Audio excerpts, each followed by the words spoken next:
WCBI News at 10 starts now. Good evening and thank you for joining us. I'm Riley Livingston. An afternoon fire in Aberdeen leaves one home destroyed. Captain Norris James says the fire happened at a house on South Franklin Street and Jefferson Street around 3:30 this afternoon. He says no one was home at the time of the fire and tells us the home is a total loss. The cause of the fire is under investigation. The driver of an 18-wheeler truck hauling dirt was transported to OCH following a morning accident in Oktibbeha County. The accident happened on Old Highway 25 at Poorhouse Road. Witnesses tell WCBI the driver of the 18-wheeler was headed north. That's when the driver of a utility pickup truck apparently turned in front of him. The 18-wheeler, in an apparent attempt to avoid a collision, ran off the road, hitting a tree where the driver was then trapped. Volunteer Fire Coordinator Kirk Rosenhan says the Oktibbeha County District 5 Volunteer Fire Department responded to the call, freeing the driver. The Oktibbeha County Sheriff's Department worked the scene. A hazmat crew along with the Oktibbeha County Road crew were also on scene cleaning up the debris and apparent diesel spill. The driver of the pickup was not injured. The past few years have brought a change to Mississippi State athletics. The name MSU is getting national recognition, and even though fans are still feeling the school's most recent loss, they're looking on the bright side. Our Stephanie Poole has the story. Mississippi State's athletics have been a part of the national table year after year, but it always hasn't been that way. Athletic teams have worked tirelessly, giving the university a name in baseball, football, and basketball.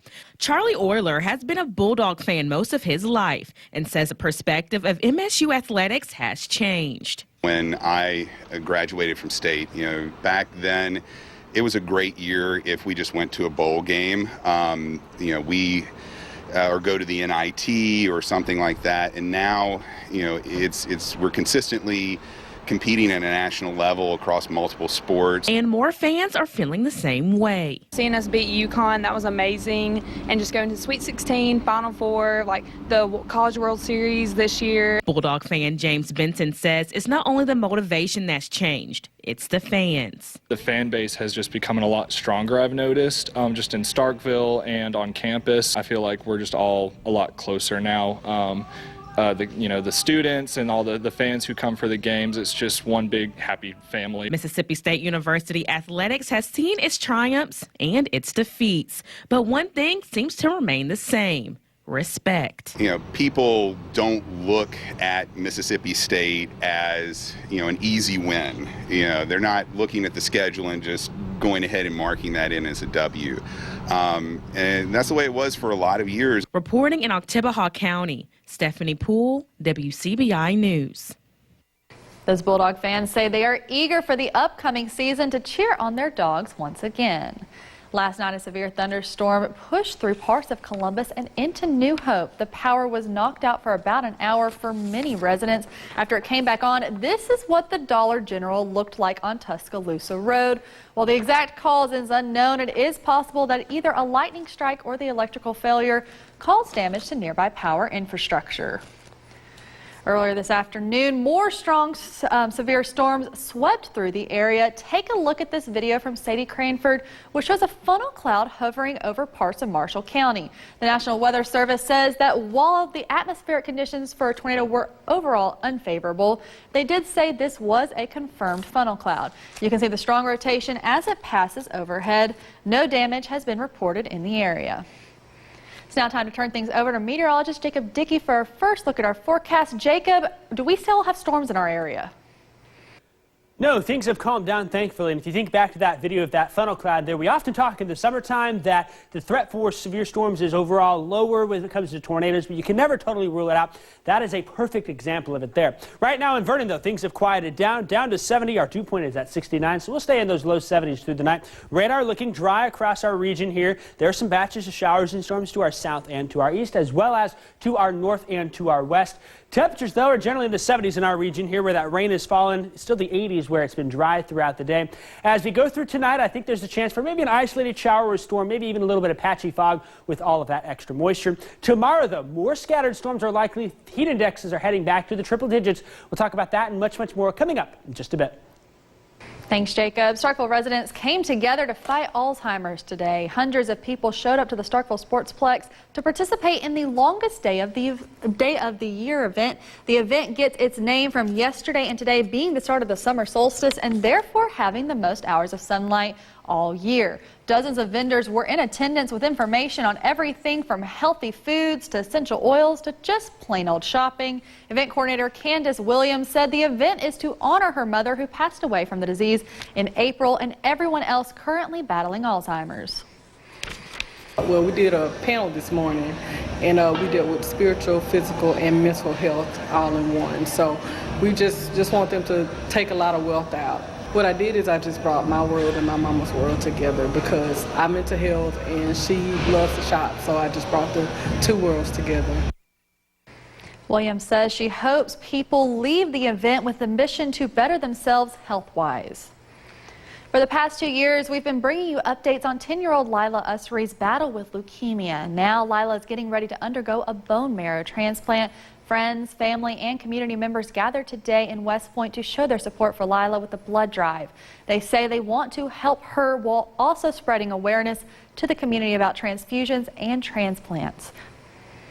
Lila Usry has been fighting a long and hard battle with leukemia for the past few years. Just out of the blue, a leukemia diagnosis, and they quickly flew up to Mayo and were there for a full year almost, receiving chemo treatment.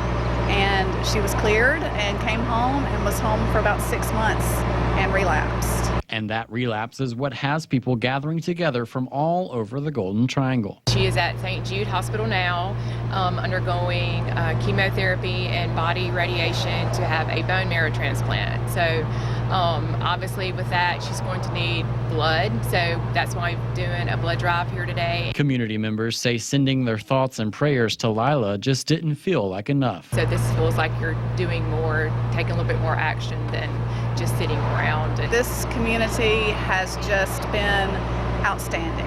I'm proud. I'm happy to see all these faces and just proud of us for doing this for her. And in addition to helping Lila, those in attendance are also helping others with similar health issues. She has to have transfusions regularly, so although our blood may not directly go to Lila, it will go to someone who has to receive transfusions. And we're also doing Be the Match, which is really simple. You can go online and to bethematch.com and sign up. You swab the inside of your cheek and send it in, and then you're in the National Bone Marrow Donor Registry to possibly help save someone's life. For more information on how you can help, visit our website at WCBI.com. Juneteenth might be over, but some communities are still celebrating. Today, Gumtree Park was the site of a parade and festival celebrating the historic day. On June 19, 1865, Union troops arrived in Galveston, Texas to tell people that the Civil War had ended several months earlier and the slaves had been freed since President Abraham Lincoln issued the Emancipation Proclamation on January 1st, 1863. Unfortunately, word didn't reach Texas, where many slave owners took their slaves in order to hold on to them longer. Tupelo Councilwoman Nettie Davis says it is an important time for all Americans to remember. Slavery is not a good thing for anybody, and it's a way of controlling people and keeping them in bondage, and being free to do what you feel in your thinking, in your everyday life, is a blessing when you have that freedom to do it. 46 states, including Mississippi, as well as the District of Columbia, officially recognized Juneteenth as either a state holiday or a ceremonial day of observance. Tupelo wasn't the only ones remembering Juneteenth. The celebration took place in East Oktibbeha County today as well. A festival that not only means fun for everyone, but a historical significance. Our Tyler Hull was able to join in on the festivities. Melvin Daly says commemorating Juneteenth is a way to remember those who paved the way. Daly was among the dozens attending a celebration marking the emancipation of the last remaining slaves in the Confederacy. It's a time of coming together, friends, family, celebrating all of the things that our ancestors have made possible for us. Saturday's event brought people from the East Oktibbeha and surrounding communities together for food, fun, and fellowship. But the historical significance was the main focus. It's all the memories and the freedom that they have given us. Saturday's celebration was held at the former Mora High School, and Jacqueline Ellis says this event brought alumni back home to reminisce and reconnect. The alumni from the 55 years that we've been here are totally responsible for this. In Oktibbeha County, Tyler Hall, WCBI News. As we mentioned earlier, the celebration is called Juneteenth because the last of the former slaves did not receive word of being free until the middle of June.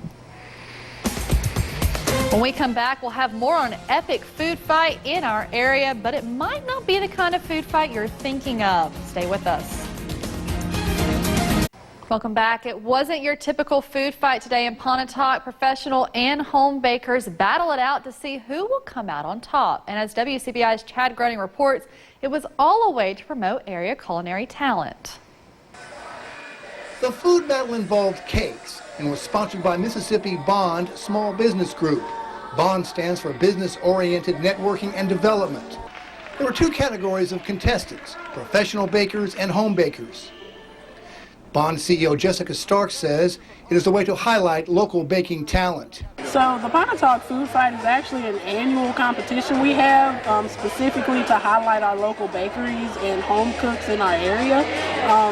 We wanted to have things that are community-centric and also give a way for our bakers to connect with the community and have potential customers. So we have this competition every year where we kind of challenge them with a different theme, and so they can just kind of show their stuff. Professional baker Laura Hallmark strives to bake only the very best. Always go above and beyond, make sure it's fresh every day, and make sure it looks as pretty as possible. Pontotoc home baker Tarlita Brown Robertson entered the contest because she is very passionate about baking. I love making sweets so I can spread my love around so everyone can get a piece of the love that I have to share. Food blogger Jeff Jones had a tough job, a judge. But he says, you know, somebody has to do it.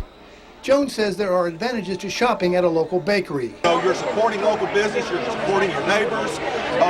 If you don't get out there and shop local, then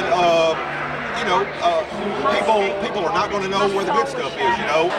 Not every assignment is a piece of cake, but this assignment is a piece of cake. And I don't want anybody to tell my wife or my doctor that I partook of a piece of cake today.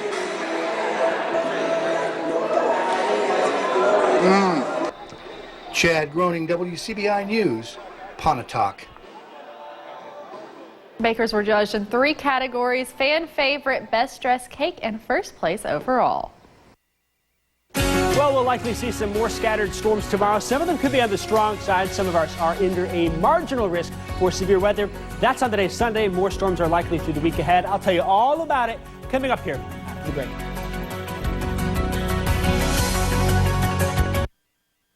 Tonight's weather is brought to you by Parker McGill. For service, selection, and savings in the Golden Triangle, it's the Parker McGill way.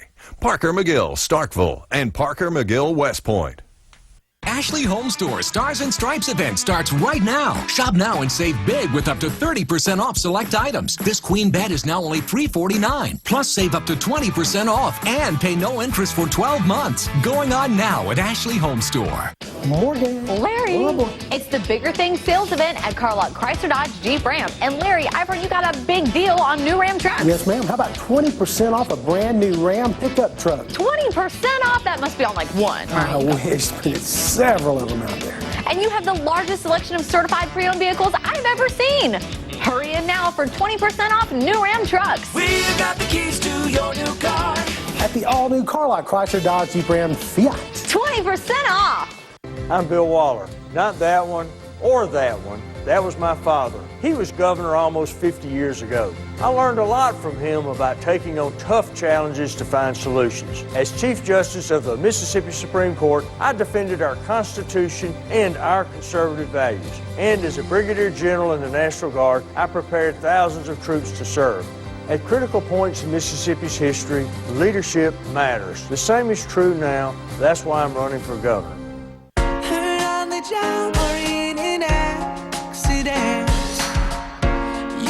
now, you're not alone. This town is on the move, and we're moving forward with you. Cable One is now Sparklight, meeting your ever-growing needs with ever-faster internet. Get up to 100 megs of internet for only $45 a month for 12 months. Get free installation and add unlimited data. Call 855-808-2737 for this limited time offer. Or visit sparklight.com to get connected. Ashley Home Store Stars and Stripes event starts right now. Hurry in and get 0% interest for 6 whole years. Get this power reclining sofa for less than $20 per month. Only at America's #1 furniture and mattress store, Ashley Home Store. This is home.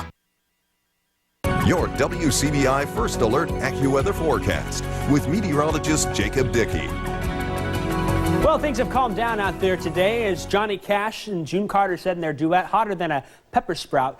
I think that's what the weather was today. We got those temperatures back in the 90s. Heat index values triple digits now, though, down to 74. It's actually fairly comfortable across much of the area with the rain-cooled air that came on in, making for a nice evening. 73 in Columbus, 73 in Starkville, 80, though, in Kosciuszko and in Louisville, still at the 10 o'clock hour readings. As we talk about some of the storms that came through today, there were a few reports of wind damage and some hail as well. We had some dime to nickel-sized hail in spots in Lamar County here, north and east of Caledonia. Some other trees blown down from Tupelo off into Lamar County. Nothing too significant across the area, and things are much quieter right now. We don't see much out there on our Doppler radar. Things are calming down. I think that's the trend overnight tonight. As we look at Futurecast, though, maybe we'll see a few little pop-up showers here. We'll have to watch and see. Can't ever rule it out at this time of year. Notice here it's 5 a.m., a little blip there, and a few more pick up on through the area as we head into Sunday morning out there. So overall, I call tonight partly cloudy. Temperatures down into the mid to perhaps the low 70s in spots. 74 in Columbus and in Starkville, 74 in West Point and in Tupelo, 72 in Amory overnight tonight. On Sunday, then, we might see an isolated shower in the morning. Better chances for scattered showers and storms coming to the afternoon and evening. And I think by Sunday night, we've got another band of showers and storms coming our way. We'll have to see the temperatures into the 90s, the heat index values, though, into the triple digits. We'll get all the way up to 94 in Tupelo and in Amory, 93 in Aberdeen, 92 in Pontotoc, Bruce, and in Calhoun City. Down into the Golden Triangle in West Alabama, same for us as well. 94 in Vernon, 95 in Reform, Aliceville at 96. I've got 95 in Columbus and in West Point, 96 in Macon, Louisville at 94 on Sunday afternoon. As we look ahead here to Futurecast, now overall I think Futurecast is having some problems with what we're expecting. Notice Sunday afternoon, it keeps us dry here. I don't think that's the case, and Futurecast has struggled in this particular pattern. I think we'll see some scattered storms Sunday afternoon, pop-up showers, maybe a stronger storm can't be ruled out. Though I do think Futurecast is picking up very well on what I expect Sunday night into Monday morning. We'll be watching off to our west for a big band of showers and storms, another squall line coming our way, and that will likely arrive either late Sunday night into early Monday morning. Now, during the day Sunday, there is a marginal risk, a level 1 out of 5, for some stronger storms, generally along and north of US 82. We'll call it the whole viewing area having the chance to see a stronger summer storm out there. Main threats would be gusty winds, just like we've seen today, maybe a little bit of hail. The tornado threat is low, not zero, but very low, not too concerned about that. Perhaps some heavy rain and frequent lightning, though, for storms that do form in parts of our area. And that not only will go for tomorrow, but probably very well into Monday, maybe even into Tuesday as well. The reason for that is this cold front comes on in. I think that cold front really acts as a catalyst for us here for some strong storms to form. And if not, some good showers and storms as well, maybe would be the better way to say that. It gives a little bit of lift into the atmosphere. So some scattered storms on Sunday, more numerous showers and storms both Monday and on Tuesday as highs are into the upper 80s. As we head into next week then, overall very much a summer look to the pattern here. Some scattered showers and storms Wednesday into the weekend. We'll keep those temperatures in the low 90s. There's a mounting effort to unmask deep fakes. The altered videos shared widely on social networks are proving to be an extraordinary political weapon that are difficult to defuse. Here's Jonathan Bigelow. And then he had a press conference in the Rose Garden. From fake videos of House Speaker Pelosi slurring her words to President Obama kicking a door he never kicked. A blunt warning today to those who make this video-altering technology. Clean up your act. There are implications to this content that are costing lives. You have to think about how your technology is being weaponized. I could download something on a computer, right? Or put words in your mouth. That's exactly right. I don't think you should do it, but yes. I'm sorry we wrote this in like 6 days or something. While deepfakes can be entertaining, Professor Hani Fareed says they're no laughing matter. He points to this fake video of Facebook founder Mark Zuckerberg pretending to use CBS News' digital platform CBSN to claim global domination. Imagine this for a second. One man with total control of billions of people's stolen data. CBS asked Facebook to take down the video for trademark infringement, but Facebook refused, citing First Amendment concerns. In a separate statement, they said, leading up to 2020, combating misinformation is one of the most important things we can do. Still, Facebook also refused to take down the altered Pelosi video. The reason we were able to quickly identify that was fake was because there was real video from that moment. If we can't get people to understand what's real and what's fake, if we can't get Facebook to understand their responsibility, where are we going to be when the fakes get more sophisticated? I will mention to the folks at Facebook who are listening, you are playing a very dangerous game with our democracy here. Fareed's new software compares movements of people in real videos to altered ones with 95% accuracy. He warns of bad actors spreading deepfakes online to trick the unsuspecting. My nightmare situation is that that fake video shows up 24 hours before Election Day. And before anybody gets around to debunking it, you've swung a couple 100,000 votes. That should scare the bejesus out of you. A sobering thought that's all too real. Jonathan Bigliotti, CBS News, Long Beach, California. Welcome back. Authorities are trying to figure out why a 12-year-old boy fell to his death Wednesday night in North Carolina while rock climbing at a trampoline park. The owners say their facility is safe, but there appears to be no governmental oversight ensuring that is the case. Joe Bruno has details. Neighbors describe him as an adventurous kid. They say Matthew Liu, a newly turned 12-year-old and Cramerton Middle School student, had the kind of personality everyone cherished. While a lot can be said about who he was, not much is known right now about the fall at Altitude Trampoline Park that killed him. We are taking it very seriously and consulting experts to see what we can do to prevent this moving forward.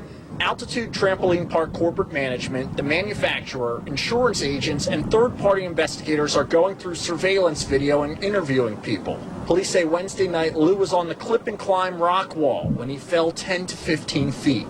The trampoline park says Lou was wearing a properly fit safety harness and he was instructed on how to use the equipment. We do have certified safety monitors here that are going through and checking every latch, every harness, every clip. Channel 9 has investigated in the past and found that trampoline parks are not regulated by the state.